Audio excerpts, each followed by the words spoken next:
The killing of Mike Brown is not unusual, and in fact, it's part of a much longer historical pattern of violence directed at African Americans.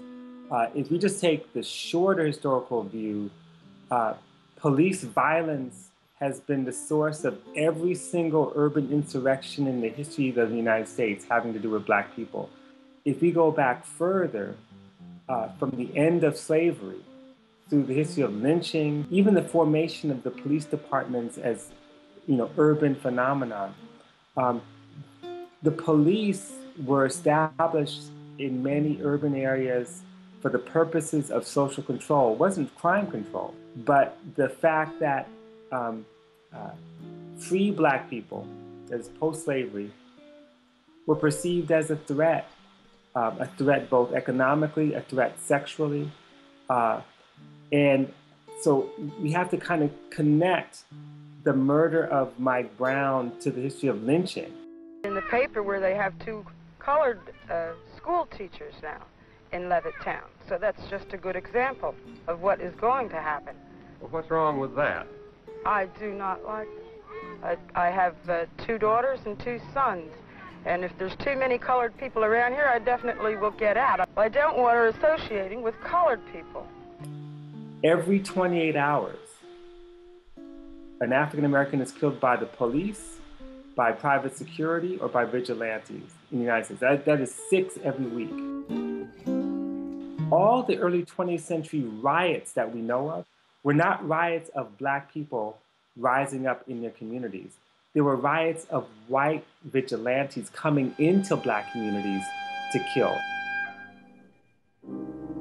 Southern trees bear strange fruit, blood on the leaves. By the 1940s, things shift a little bit because there's a whole series of riots, 1943, in Harlem, in Los Angeles, that were sparked by police misconduct, by a police killing or a rumor of a police killing or police beating.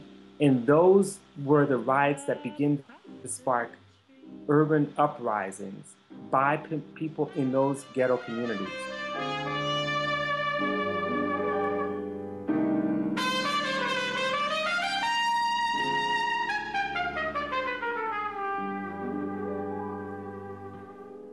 Pastoral scene of the gallant South.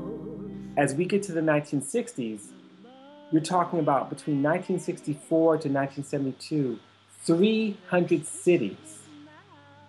cities blow up all across the country in that 8-year period. Some are really horrific, like Detroit in 1967 and Watts in Los Angeles in 1965. But just about every single one of those cases involved a case of police killing or police misconduct. We must take to the streets again like we did in the 60s.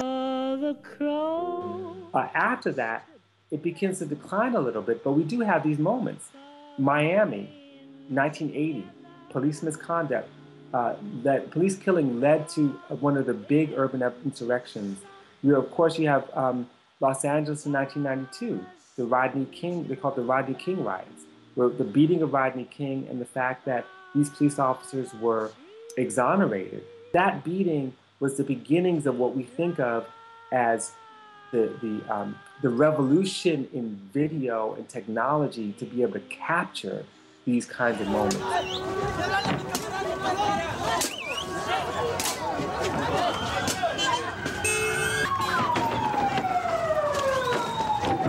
Police misconduct, even more than poverty, even more than joblessness, even more than other forms of discrimination, police misconduct was the #1 issue which led to these urban rebellions.